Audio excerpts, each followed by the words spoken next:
Hello students, मैं कक्षा 9वीं वाले विद्यार्थियों को इस वीडियो में महत्वपूर्ण प्रश्न बताने वाला हूं। अभी मैं जो प्रश्न बता रहा हूं ये वस्तुनिष्ठ प्रश्न है। जितने भी वस्तुनिष्ठ प्रश्न इंपॉर्टेंट है वो सारे प्रश्न मैं बता रहा हूं और यहीं से ही आपके एग्जाम में प्रश्न आपको देखने को मिलेगा। तो आपको क्या करना है, बस अब इनको तैयार कर लेना है।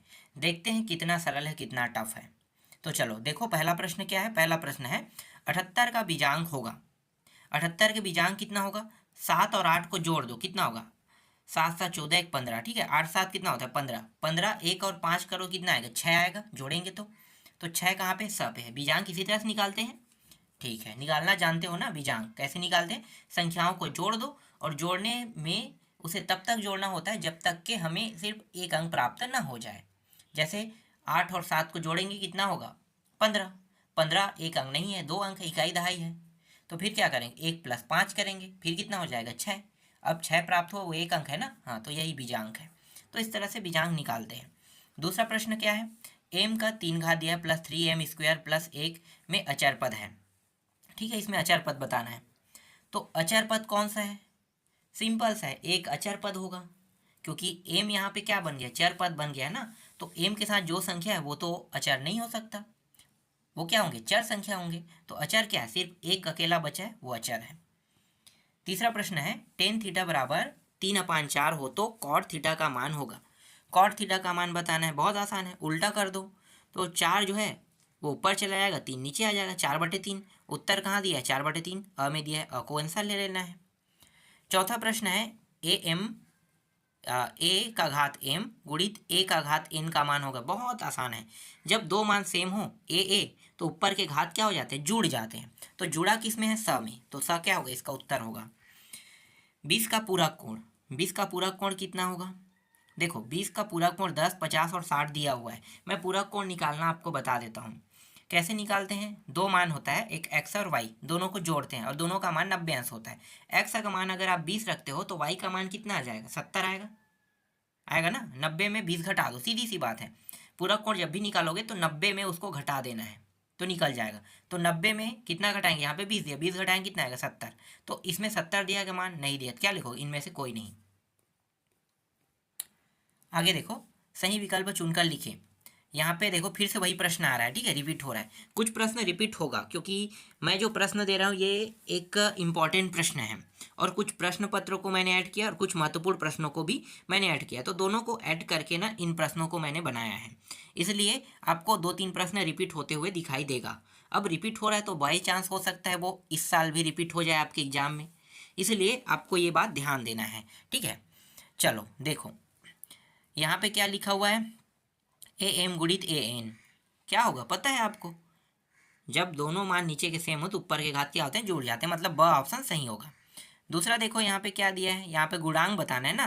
5x का 3 घात माइनस 2x का 2 घात प्लस 1। x के 3 घात का गुणांक है, क्या होगा? x के जो 3 घात है उसके साथ किसका गुणा है? 5 का, 5 इसका उत्तर होगा। साइन 30 अंश का मान होता है, कितना होता है? 1/2। साइन 0 अंश में 0 होता है, 1/2 30 अंश में होता है, तो 1/2 क्या होगा? इसका उत्तर होगा। वर्ग में सममिति अक्षों की संख्या कितनी होती है? 2। संचयी बारंबारता सारणी बनाई जाती है, से अधिक लेना है, अधिक से अधिक संख्याओं से संचयी बारंबारता सारणी बनाई जाती है। कैसे? 1 और 2 जोड़ो, कितना हो? 3। 3 और 5 कितना हो? 7। इस तरह से जोड़ जोड़ के बढ़ते जा रहे हैं ना, तो ये अधिक से अधिक होगा। डाउट नहीं होना चाहिए, इसलिए मैं आपको थोड़ा सा समझा भी रहा हूँ। चलो कुछ और प्रश्न है यहाँ पे, देखो इसका बीजांक निकालना है। अब आपको पता चल गया कि बीजांक कैसे निकालते हैं 38 का। सिंपल सा है, 3 और 8 को जोड़ दो, कितना होगा? 11। 11 दो अंकों में है, एक अंक कैसे हो गया? फिर जोड़ेंगे एक एक को, कितना होगा? 2। 2 इसका उत्तर हो जाएगा। बहुपद यहाँ पे दिया, इसका अचरपद बताना है। अचरपद भी निकालना जानते हो अब। एक क्या होगा? अचरपद होगा। यहाँ पे कॉस थीटा बराबर दिया हुआ है 3/5 हो तो सेक थीटा का मान उल्टा कर दो सीधा। कॉस का उल्टा होता है सेक होता है, तो सेक उल्टा होता है, मतलब 5 को ऊपर 3 को नीचे कर दो। बी इसका ब जो है वो क्या होगा? इसका आंसर हो जाएगा। देखो ये फिर से आ गया, ए एम गुणित ए एन का मान क्या होगा? पता चल गया है ना। इस बार ऑप्शन में द ऑप्शन में है ए एम प्लस एन। 35 का पूरा कोण होगा, क्या करेंगे? 35 को किस में घटा देंगे तो पूरा कोण निकल जाएगा? 90 में। 90 में घटा दे, 90 में घटाएंगे 35 को तो पूरा कोण निकल जाएगा। तो 90 माइनस कितना होगा? 35, तो कितना हो जाएगा? 55। ठीक है, तो 55 यहाँ पे आएगा, 55 इसका क्या है, पूरक कोण है। चलो आगे देखते हैं कुछ यहाँ पे। अब अलग तरीके के प्रश्न रहेंगे ना, थोड़े से अलग रहेंगे, टफ भी हो सकता है, सरल भी हो सकता है। देखो, संख्या 28 का बीजांक है, तो संख्या 28 का बीजांक क्या होगा, 2 और 8 को जोड़ो कितना होगा, 10। 10 को जब 1 और 0 को जोड़ेंगे कितना होगा, 1, तो 1 यहाँ पे बीजांक निकलेगा। यहाँ पे देखो ये प्रश्न क्या है, 16 का घात दिया हुआ है, 3/4 का मान होगा, तो क्या होगा भाई, बहुत आसान प्रश्न है। 16 को अगर मैं गुणनखंड करूँ तो 2 गुणित 2 गुणित 2 गुणित 2 4 बार होगा, तो 2 का घात 4 हो गया, और नीचे में भी 4 है, 3/4, 4 4 दोनों में कट गया, बचे क्या, 3 घात। तो 2 का कितने घात है, 3 घात, 2 के 3 घात को 3 बार गुणा करो, 2 दूनी 4, 4 दूनी 8, 8 उत्तर दिया है क्या, हाँ दिया है, तो ऐसा ले लो। यहाँ पे देखो इस बार भाग में दिया है, इंटरेस्टिंग प्रश्न है। इस बार इसमें किस में दिया है, भाग में दिया है। तो भाग में दिया है तो क्या होता है, गुणा में दिया होता है तो मान जुड़ जाता है, भाग में दिया रहेगा तो क्या होगा, घट जाएगा। तो देखो m-n कहाँ पे है, ब में दिया हुआ है, बी में, तो बी इसका क्या होगा, उत्तर होगा। देखो ये प्रश्न रिपीट हो गया यहाँ पे, देखो इंपॉर्टेंट प्रश्न में भी दिया हुआ है, cos थीटा बराबर 3/5 हो तो सेक थीटा का मान होगा। तो सेक थीटा का मान कितना होगा, 5 ऊपर में ले आओ, 3 को नीचे को ले आओ, ठीक है।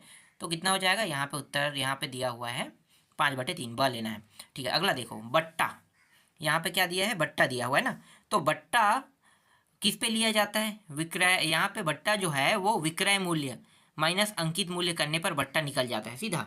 इसका सूत्र लगा देना है विक्रय निकालने का, विक्रय मूल्य माइनस अंकित मूल्य ले लेना है।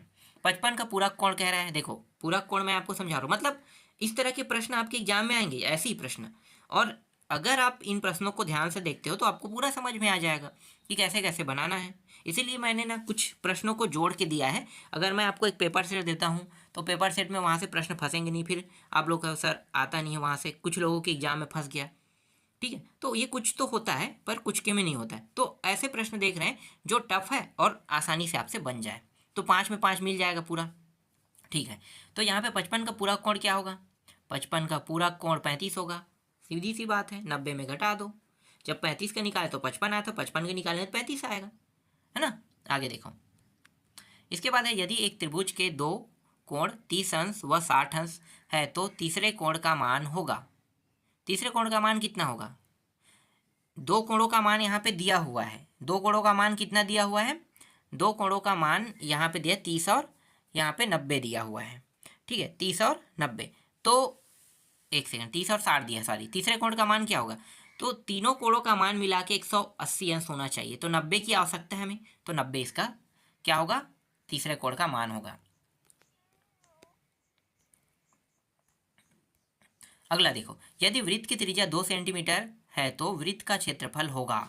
वृत्त का क्षेत्रफल का सूत्र क्या होता है, 2πr² होता है, 2πr²। तो जब मैं r की जगह में क्या रख दूँ, 2 रख दूँ, 2 दूनी 4, 4 दूनी 8, 8 पाई होगा, तो 8 पाई कहाँ पे है, सी में है, ठीक है। 2πr² में सूत्र में रख देना मान उत्तर आ जाएगा, तो यहाँ पे 8 आ जाएगा। यदि घन की कोर a है तो विकर्ण की लंबाई होगी।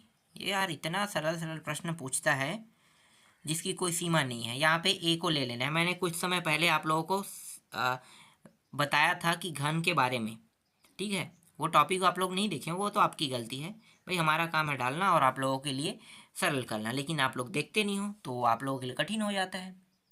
यहाँ पे ए ऑप्शन आएगा। चलो आगे देखो, संचयी आवृत्ति वक्र से गणना की जा सकती है।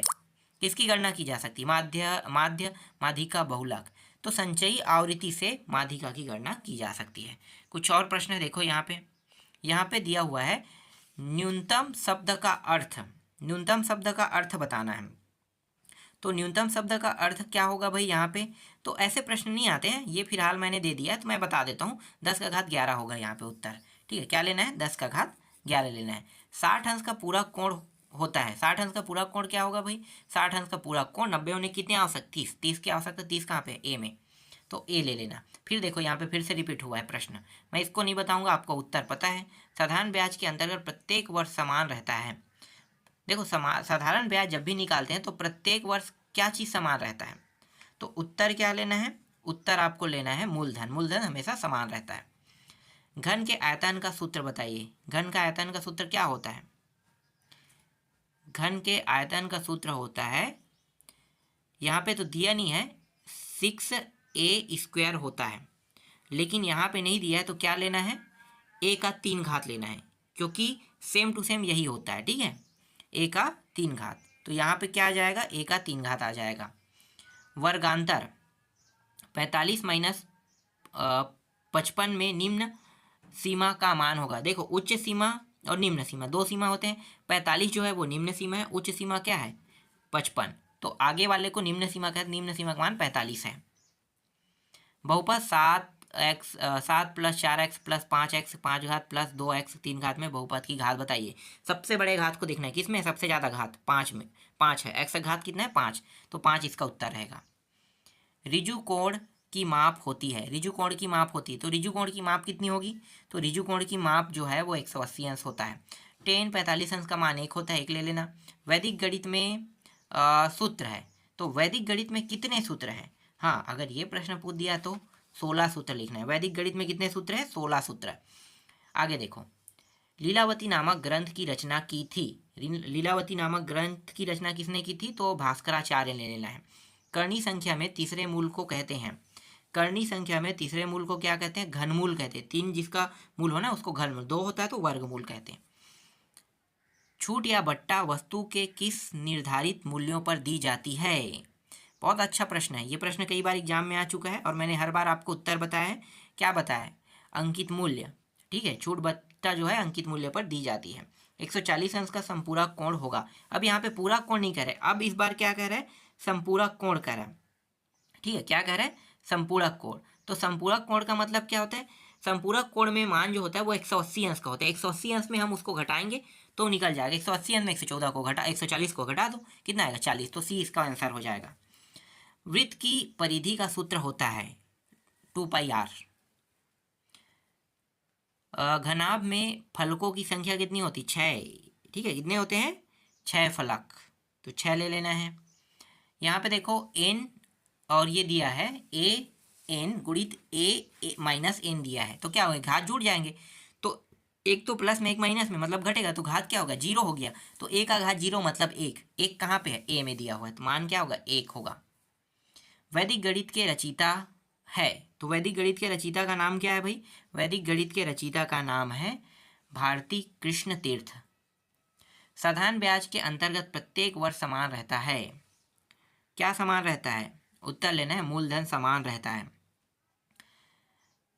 लास्ट प्रश्न है, यहाँ पे -8 दिया है और 2 का घात 3 दिया है, तो 8 को अगर मैं गुणनखंड करूँ तो 2 का घात 3 लिख सकता हूँ, बिल्कुल लिख सकता हूँ। 3 3 कट गया, बचेगा कितना, 2 का घात कितना बचेगा 2 का घात 2 बचेगा ना, तो 2 के घात 2, और ये माइनस में दिया हुआ है संख्या, तो माइनस में दिया है तो माइनस माइनस क्या हो जाएगा प्लस, और 4, तो इसका उत्तर क्या हो जाएगा, इसका उत्तर डी हो जाएगा, 4 हो जाएगा। तो इस तरह से जितने भी इम्पॉर्टेंट वस्तुनिष्ठ प्रश्न थे वो सारे मैंने आपको बता दिया, बस आपको इन सभी को अच्छे से तैयार कर लेना है, और इसी तरह से मैं सारे नंबर वाइज प्रश्न आपको बताते जाऊँगा।